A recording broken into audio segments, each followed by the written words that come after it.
Good evening, everyone. So today's discussion will be basically on the second part of our ongoing discussion on Charles Lamb's essays. Last session we had learnt about romantic essay, how it developed. So today I will be talking more about Essays of Elia. Essays of Elia by Charles Lamb.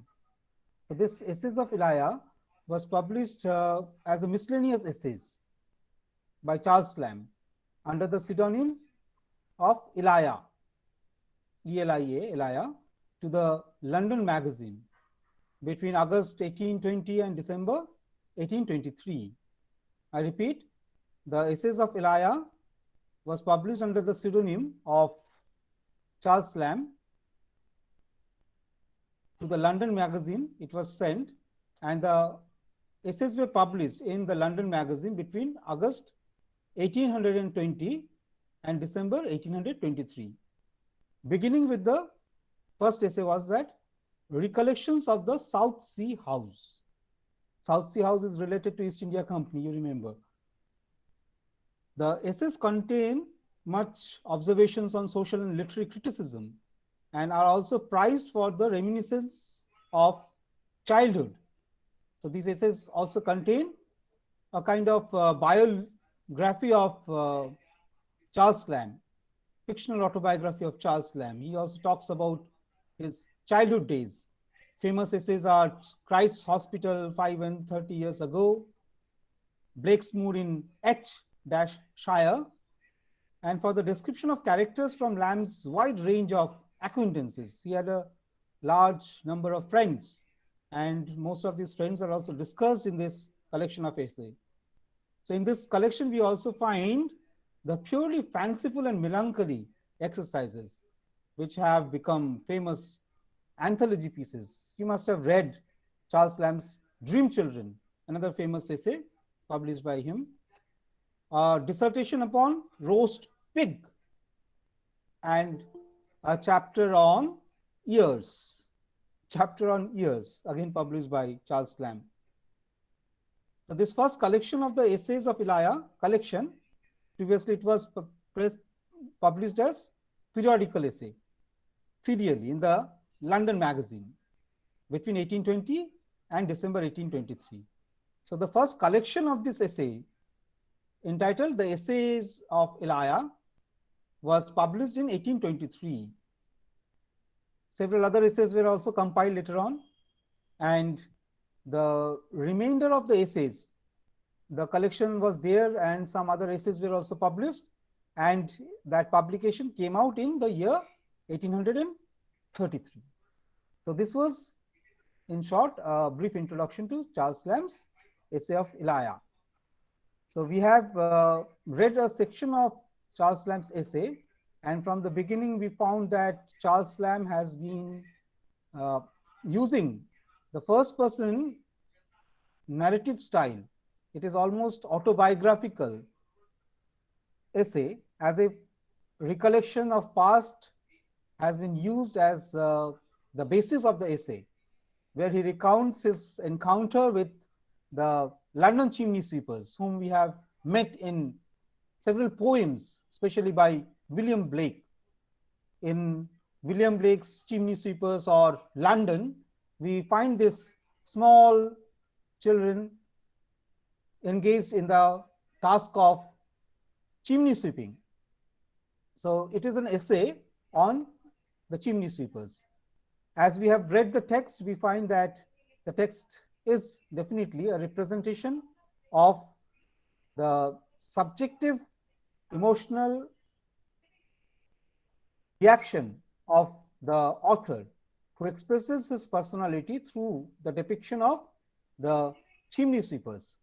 And through this depiction, the hardcore realities that are usually swept under the carpet, are shown to the audience.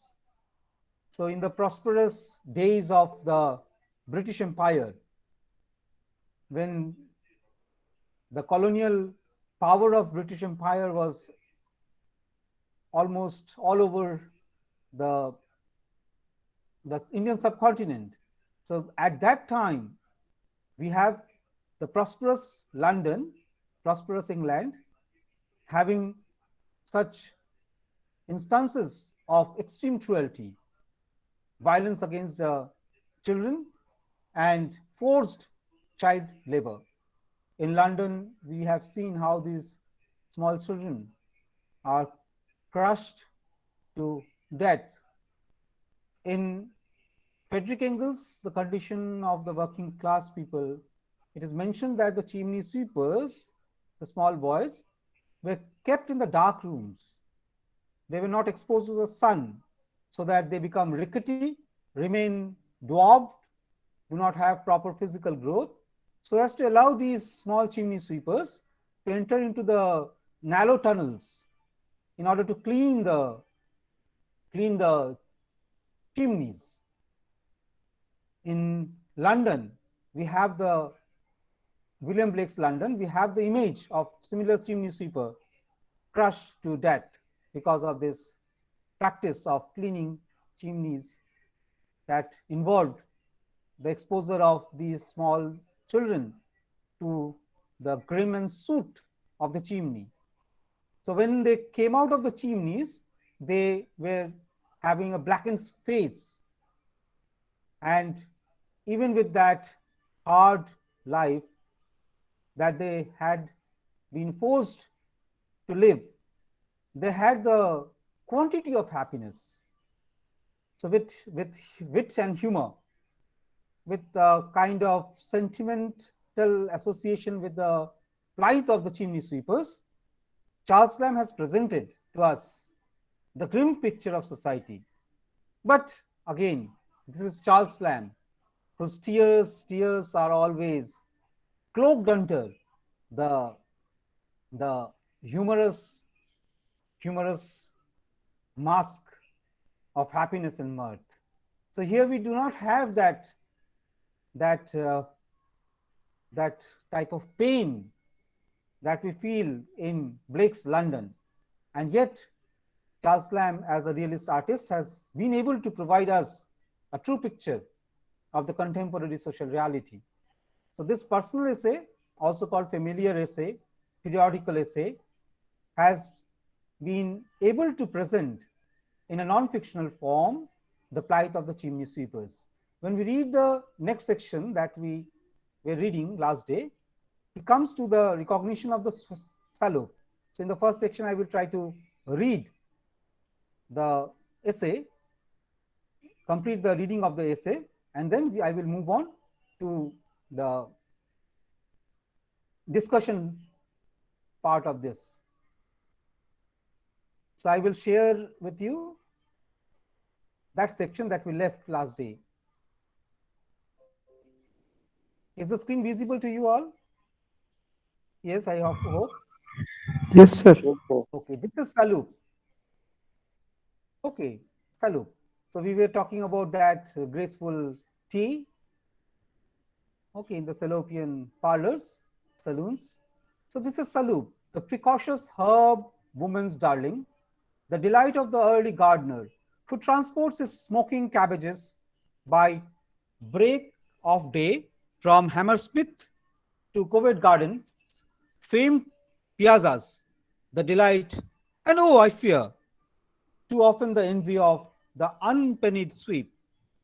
Him shouldest thou haply encounter, with his dim visage pendant over the grateful steam. Regale him with a sumptuous basin.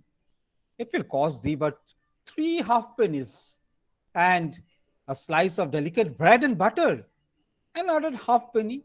So may thy culinary fires eased of the overcharged secretion from thy worse placed hospitalities.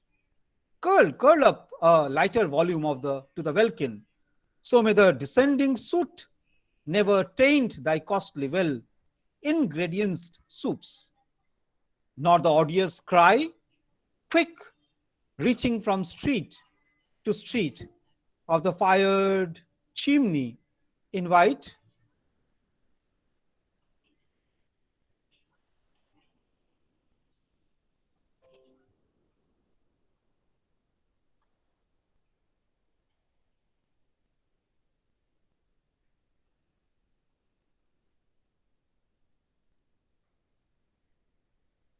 So I have to repeat that section I missed. The sentences are so long.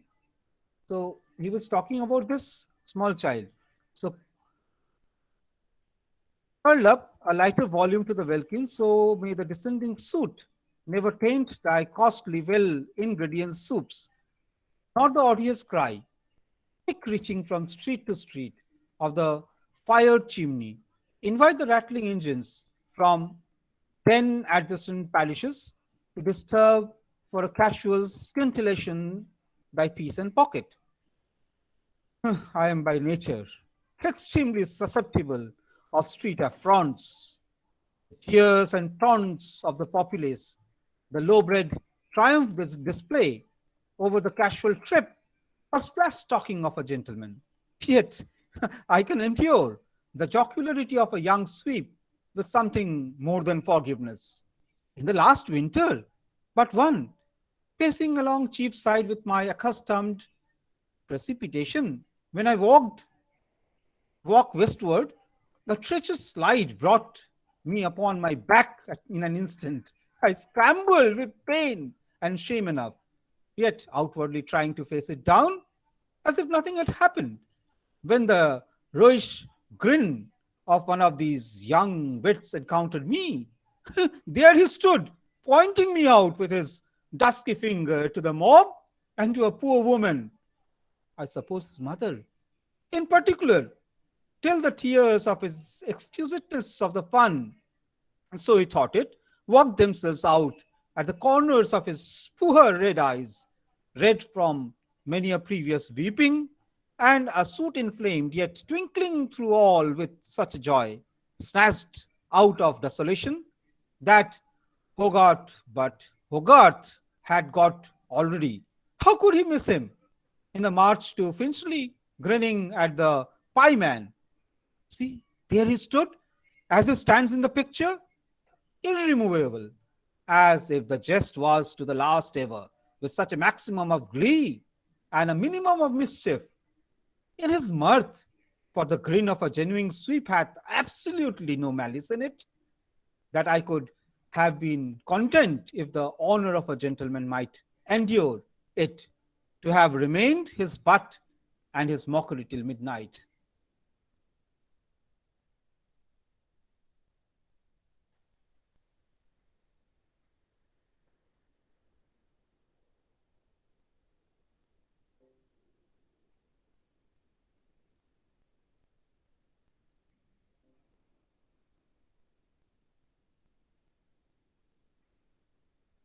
In the next paragraph,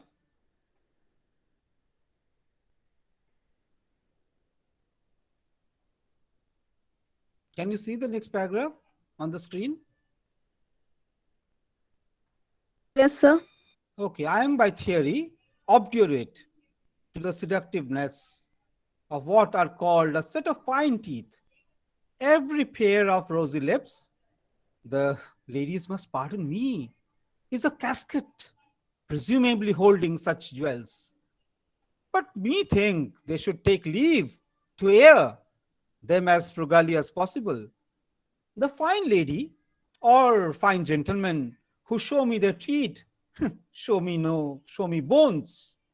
Yet I must confess that from the mouth of a true sweep, a display even of obstination of those white and shiny ossifications strike me as an agreeable anomaly in manners and an allowable piece of fopperies. It is as when, I quote, a sable cloud turns forth her silver lining on the night. It is like some remnant of gentry, not quite extinct, a badge of better days, a hint of nobility, and doubtless, under the obscuring darkness and double night of their forlorn disguisement, oftentimes lurketh good blood and gentle conditions, derived from a lost ancestry and a lapsed pedigree. The premature apprenticements of these tender victims give but too much encouragement, I fear, to clandestine and almost infantile abductions, the seeds of civility and true courtesy, so often discernible in these young grafts, not all otherwise to be accounted for, plainly hint at some forced adoptions.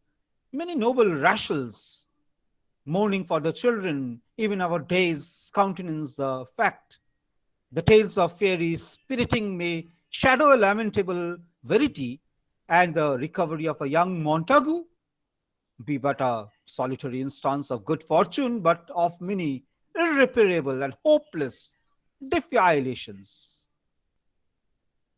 In one of the state beds of Arundel Castle, a few years since, under the ducal canopy, the seat of the Howards is an object of curiosity to visitors, chiefly for its beds, in which the late Duke was especially a connoisseur, encircled with curtains of delicatest crimson, with starry coronets interwoven, folded between a pair of sheets whiter and softer than the lap where Venus lulled Ascanius was discovered by chance after all methods of search had failed at noonday, fast asleep, a lost chimney sweeper. The little creature, having somehow confounded his passage among the intricacies of those lordly chimneys by some unknown aperture, had alighted upon this magnificent chamber, and tried with his tedious explorations, was unable to resist the delicious invitement to repose which he there saw exhibited. So, creeping between the sheets very quietly, laid his black head upon the pillow and slept like a young Howard. Such is the account given to the visitors at the castle. But I cannot but seeming to perceive a confirmation of what I had just hinted at in this story. A high instinct was at work in case, or I am mistaken. Is it probable that a poor child of that description, with whatever weariness he might have be visited, would have ventured under such a penalty as he would be taught to expect, to uncover the sheets of a duke bed and deliberately to lay himself down between them, when the rug or the carpet presented an obvious couch still far above his pretensions? And this probable, I would ask, if the great power of nature, which I contend for, had not been manifested within him, prompted to the adventure?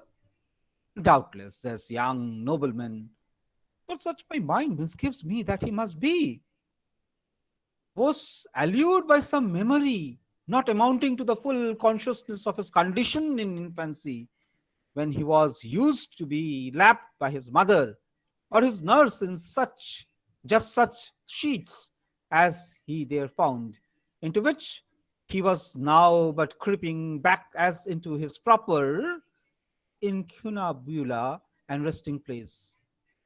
By no other theory than this, by this sentiment of a pre-existent state, as I might call it, can I explain a deed of so venturous, and indeed upon any other system so indecorous, in this tender but unseasonable sleeper.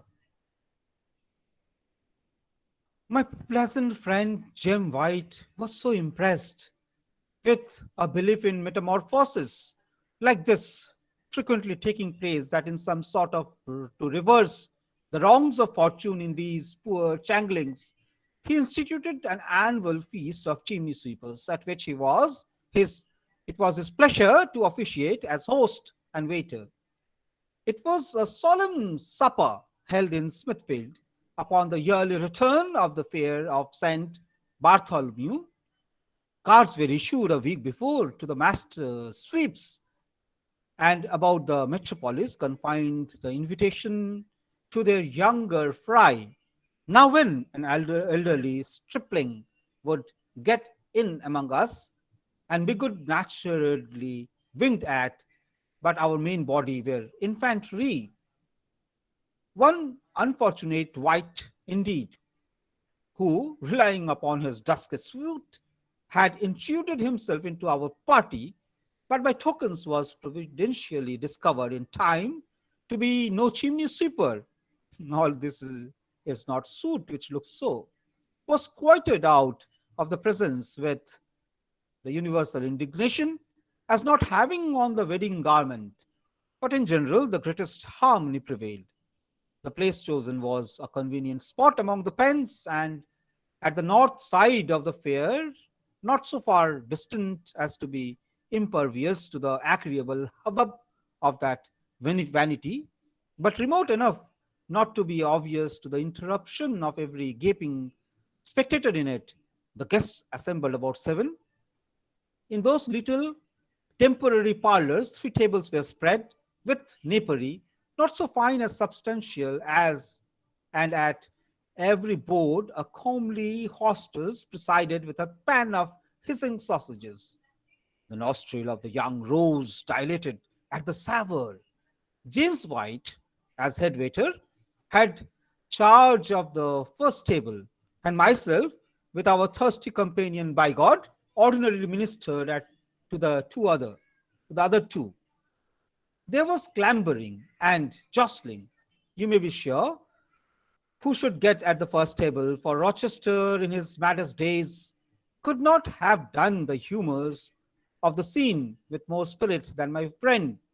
After some general expression of thanks for the honour the company had done him, his inaugural ceremony was to clasp the greasy waist of old Dame Ursula, the fattest of the 3, that stood frying and fretting, half blessing, half cursing the gentleman, and imprint upon her chaste lips a tender salute, whereat the universal host would set up a shout that tore the conclave, while hundreds of grinning teeth startled the night with their brightness. Oh, it was a pleasure to see the sable Yonkers lick in the unctuous meat with his most unctuous saying. Now he would fit the titbits to the puny mouths, reserving the lengthier links for the seniors. Now he would intercept a morsel even in the jaws of some young desperado, declaring,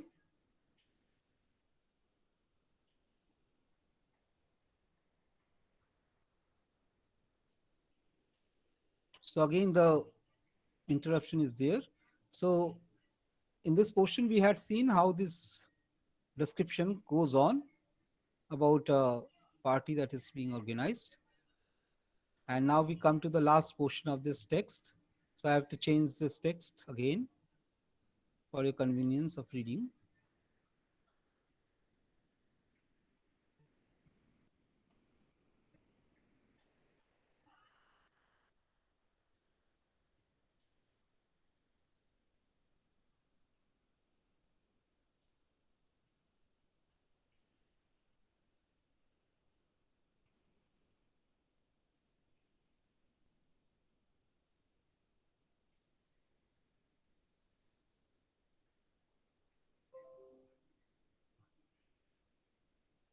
Can you see the screen now?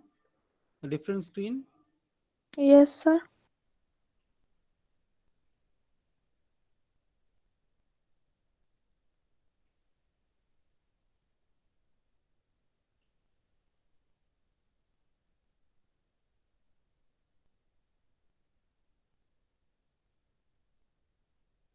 Oh, it was a pleasure to see the sable Yonkers licking the unctuous meat with his more unctuous sayings, how he would fit the bits and bits of puny mouth, reserving the lengthier links for the seniors, how he would intercept a morsel even in the jaws of some young desperado, declaring it must to the pan again to be browned, for it was not fit for a gentleman's eating.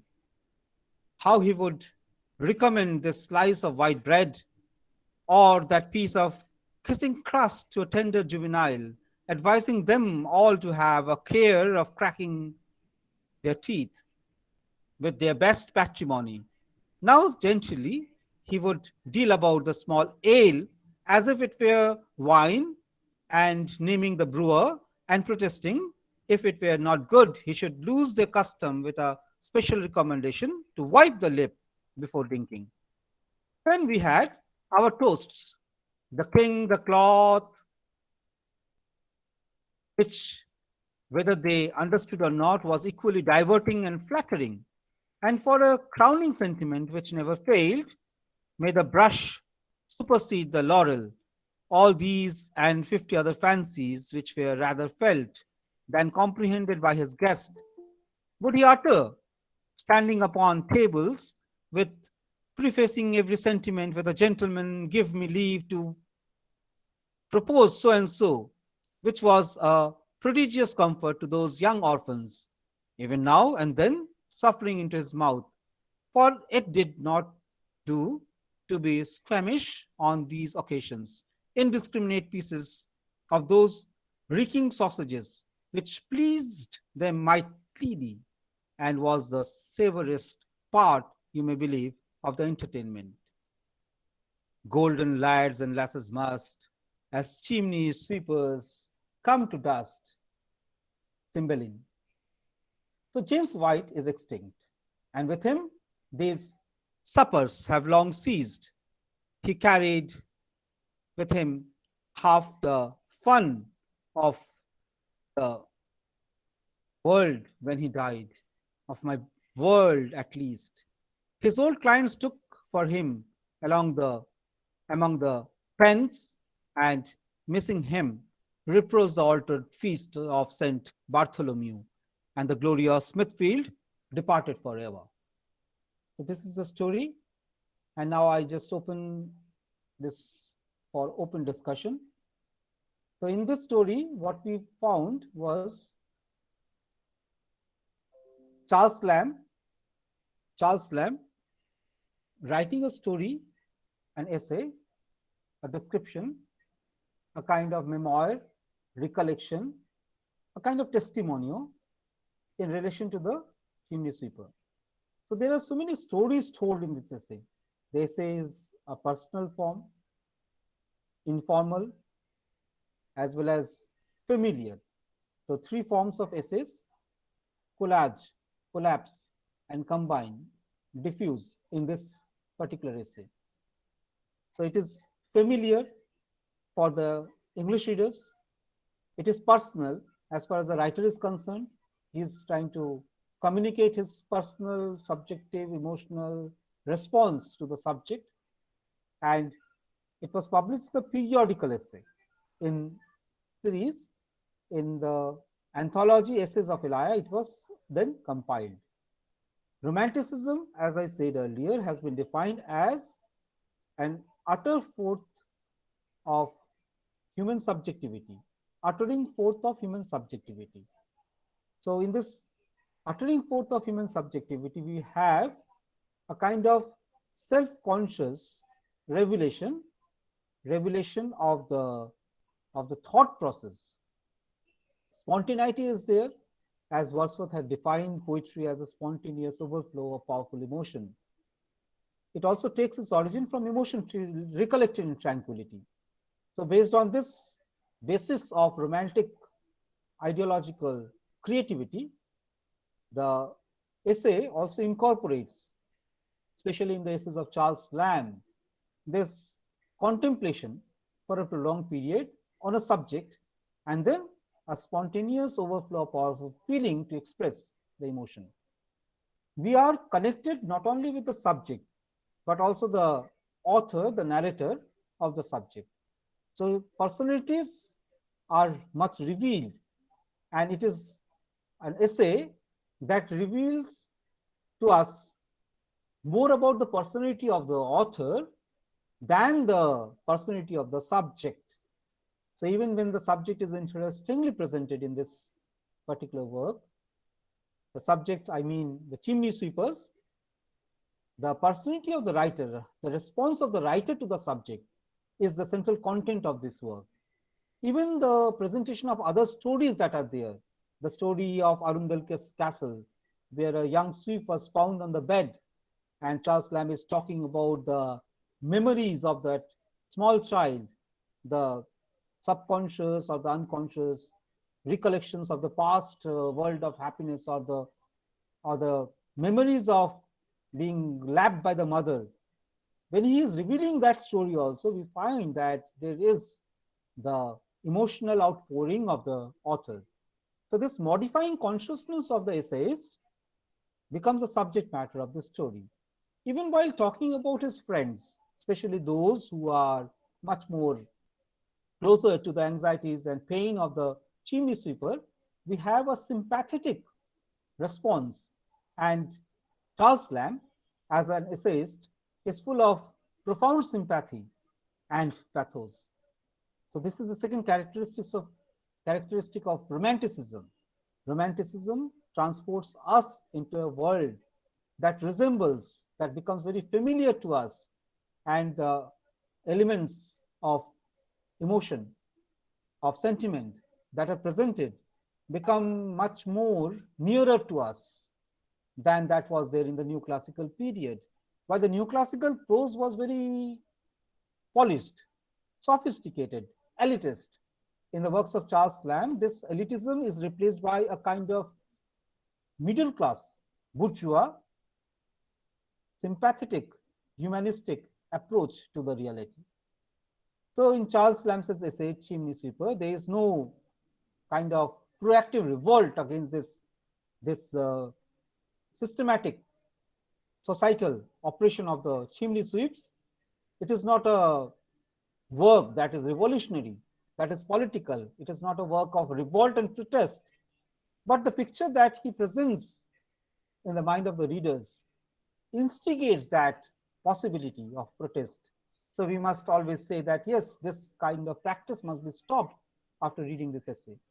So the pathos is presented in such a way that remains in the subliminal, okay, in the level of secondary reading, and the humor, the fun, the laughter that is provoked by the writer comes in the fore.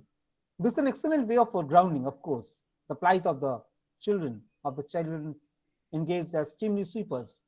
But then this becomes also, as Dickens has done in his novels, a petty bourgeois revolt against the heinous social practice.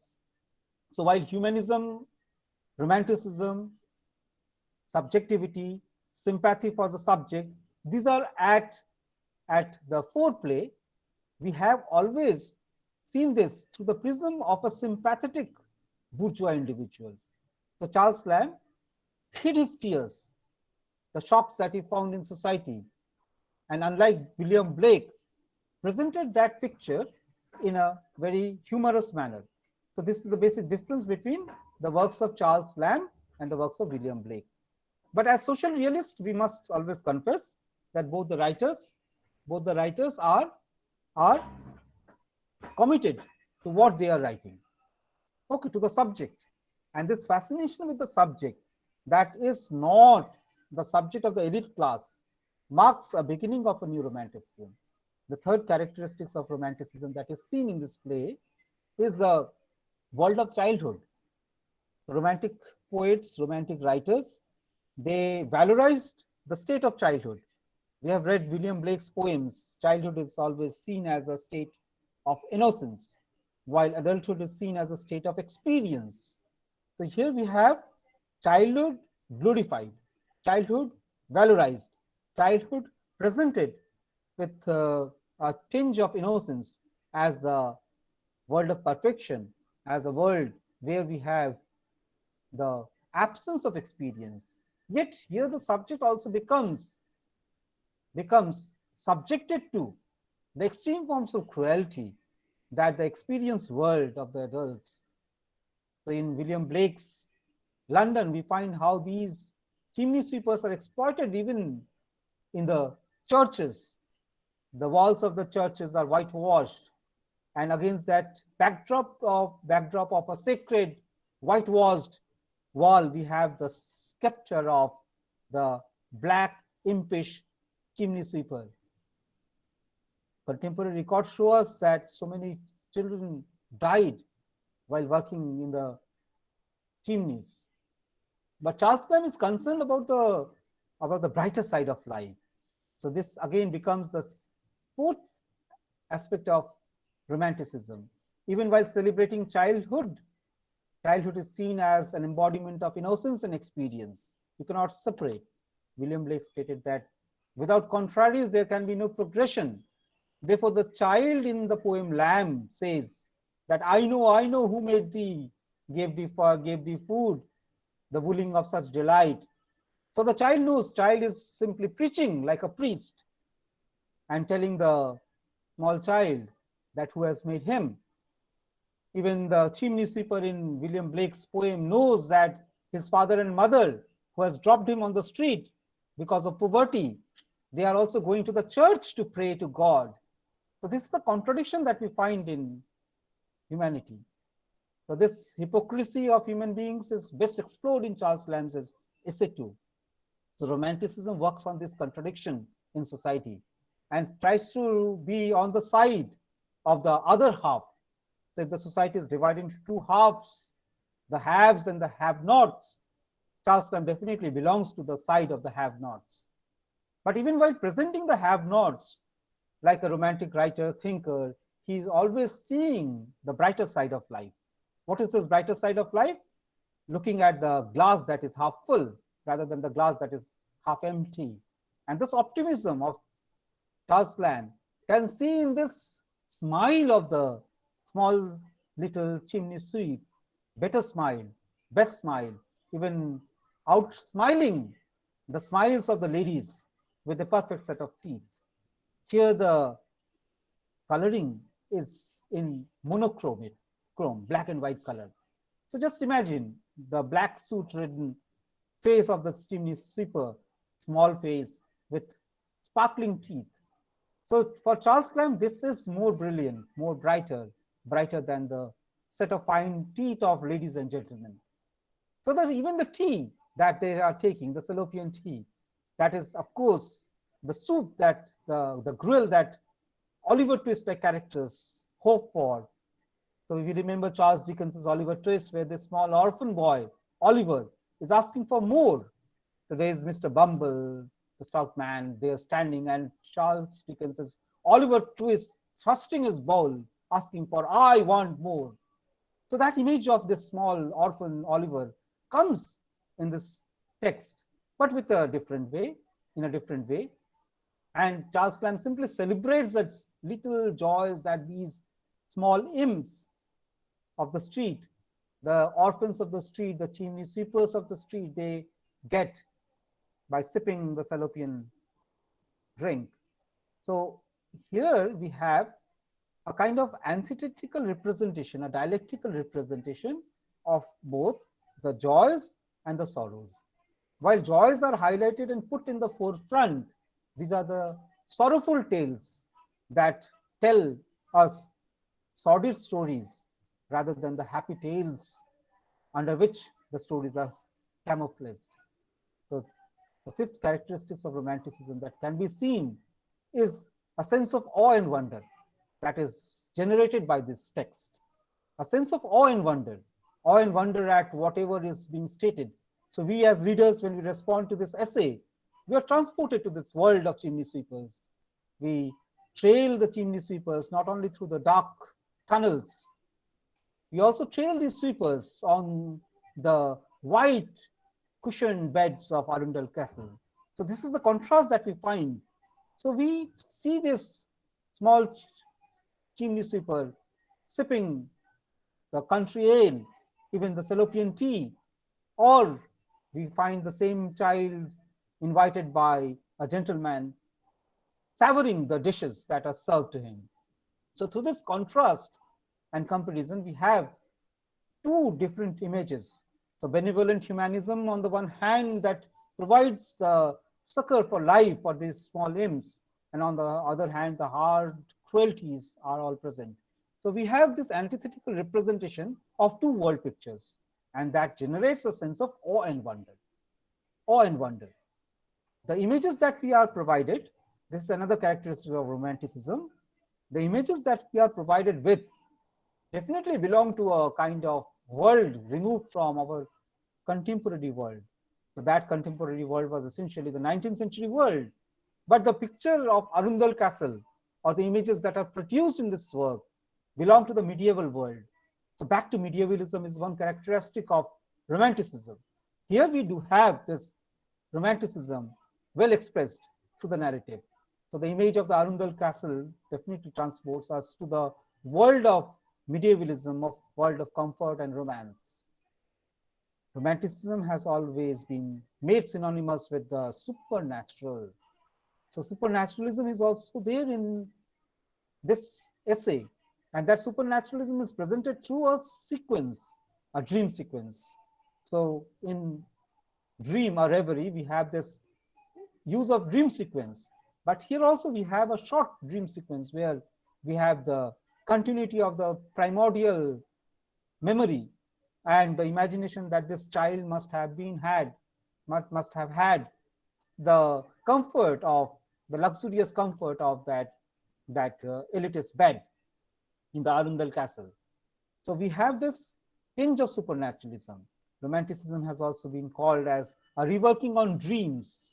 So such dreams to appear in this essay, but the dreams are also turned as non-escapist and brought back to the real, practical world.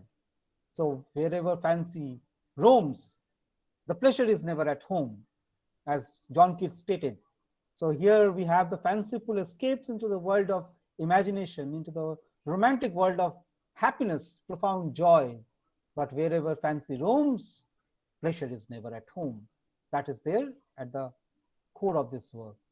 Now coming to the style, when we go for a practical stylistic analysis of this text, we have observed that the essay contains series of sentences as paragraphs, and these sentences are trite, okay, contrived, artificial, manufactured, very complex, and yet containing multiple punctuation in order to dramatize the sensation. The orality of narrative is there in the style. So romantic prose style is almost like the representation of ordinary conversational idioms, and the poet or the writer, the essayist, they tend to communicate with the readers directly as if they are speaking to people.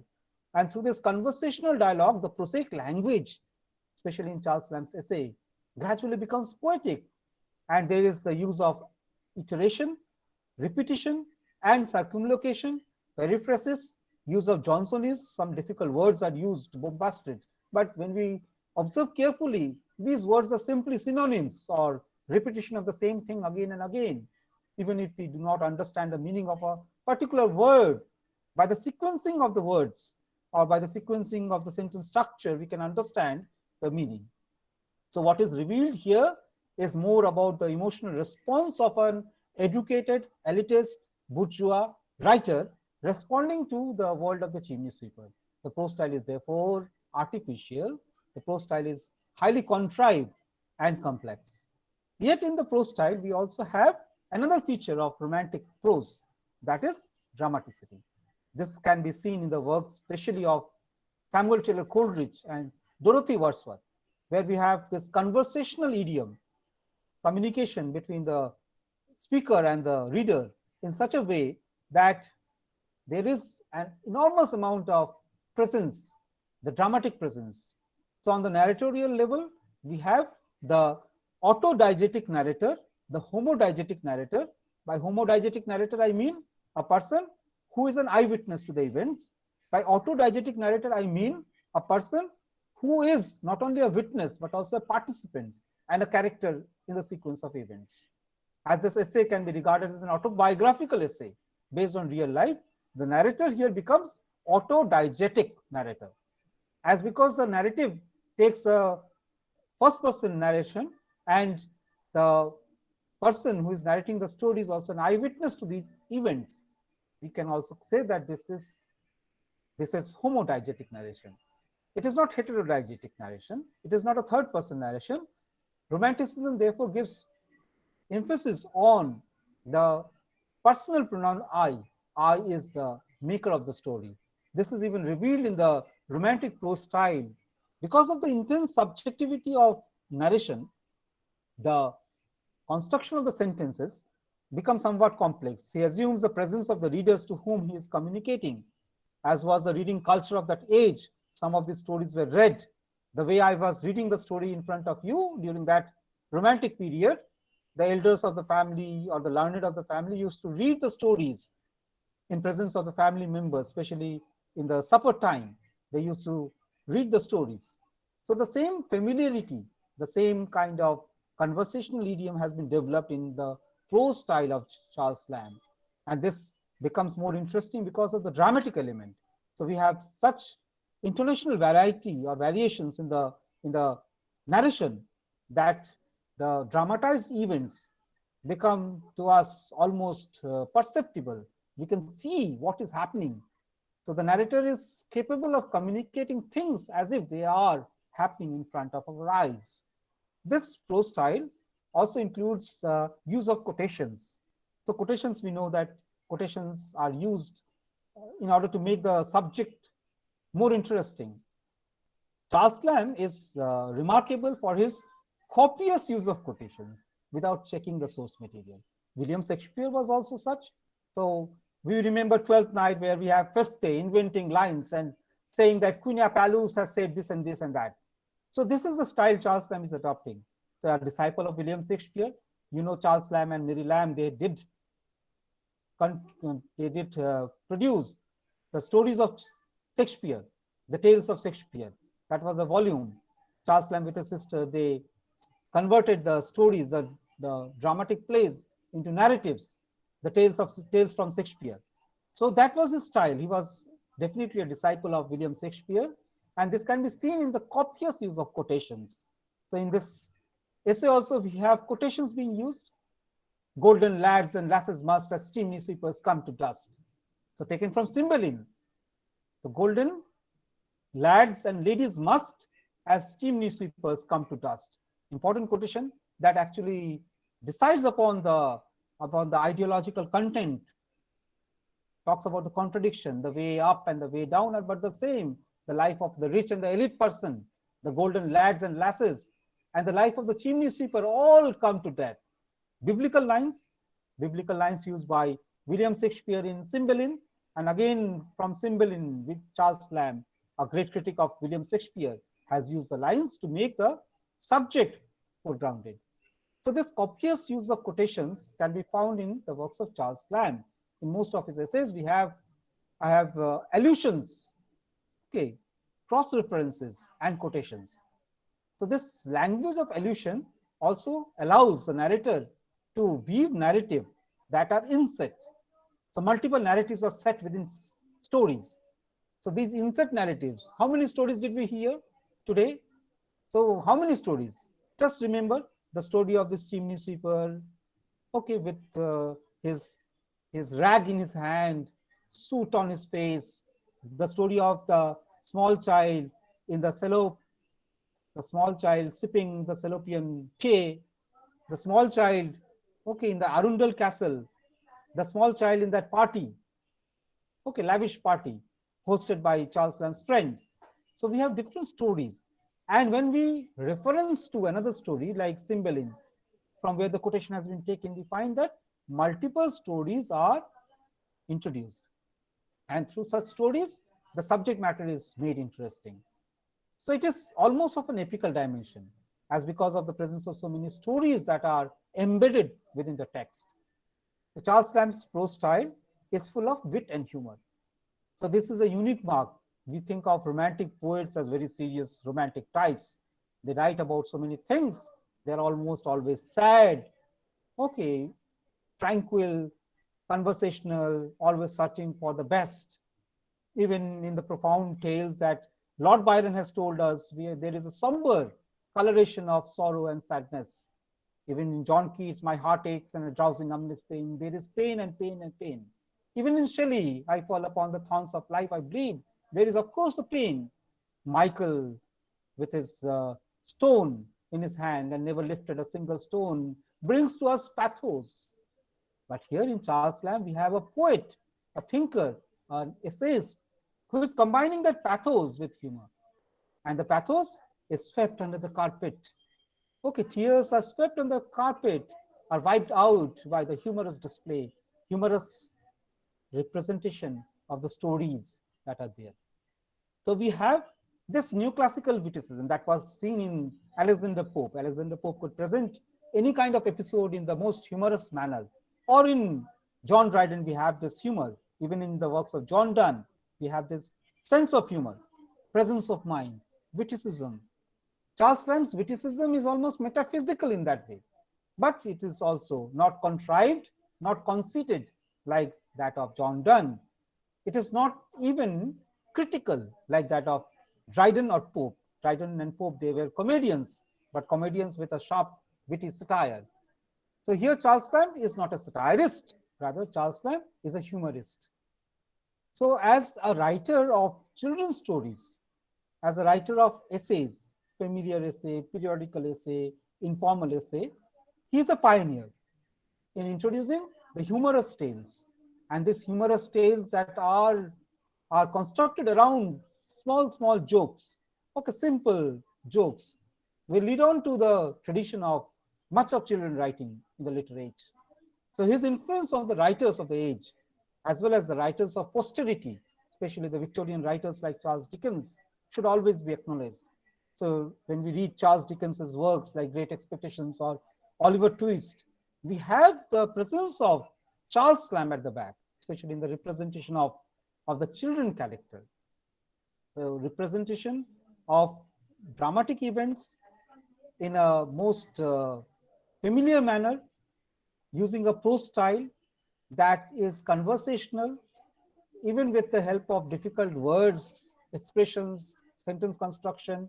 He is capable of producing a kind of semantics, a kind of meaning that even a person who is listening to the story only once can understand. So this is Lamb's prose style. And with this, I would like to draw your attention to the other aspects of the work, especially referencing to the syntactical structure. So you have marked that most of these stanzas are single sentence stanzas, and single sentence stanzas often contain single episode. The entire narrative is episodic in structure. So one by one, he is going from one episode to another episode and using a single paragraph in order to express that. So this structure is like a series of wagons, interconnected wagons, drawn by the narrator, who serves as an engine. So the narrator is like an engine dragging a series of coaches, bogies, and these bogies are interconnected. And yet we can see that such bogies presented in such paragraphs can be separated from the other, because each is episodic, each contain one story, each contain one instance. And through this, we have a familiarity that is produced. So this Charles Lamb's narrative style has that capacity of transporting the readers into the story. And as an autodiegetic or homodiegetic narrator, the narrator serves his purpose. Thus, to conclude about this essay, we must take into account all the romantic features, the characteristics of romantic prose style that has been developed in the hands of Charles Lamb and his contemporaries, the representation of childhood that is there, and the blending of humor and pathos in this essay. This is what I have to say. So if you have any question, you can ask. We can just discuss those. If you have any question, you can ask now. Sir, he has the capacity of transporting the, which you have said. What is this? Yeah, Charles Lamb has the capacity of transporting the readers into the world of the subject, capable of producing the environment.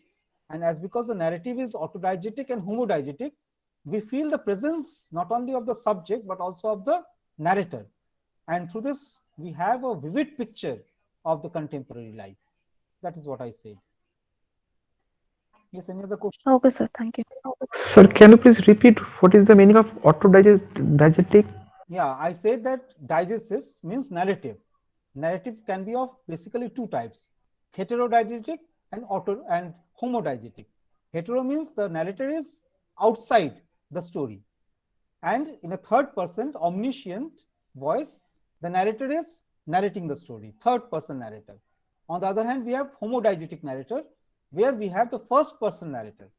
In case of homodiegetic narrator, we also have another type of narrator within this category called homodiegetic narrator, the first person narrator. We have another type of narrator who is also the subject. So who is also telling his own story. It is a kind of autobiographical narrator who is narrating his own story with reference to another secondary subject. So here we have both the homodiegetic narration and the autodiegetic narration. So we can just remember that homodiegetic narrator is first person eyewitness narrator, while the autodiegetic narrator is automatically creating the story by being present in the story as a participant. Autobiographical narration of events and situation. So this is autodiegetic narration. Okay, sir. Yes, any other question?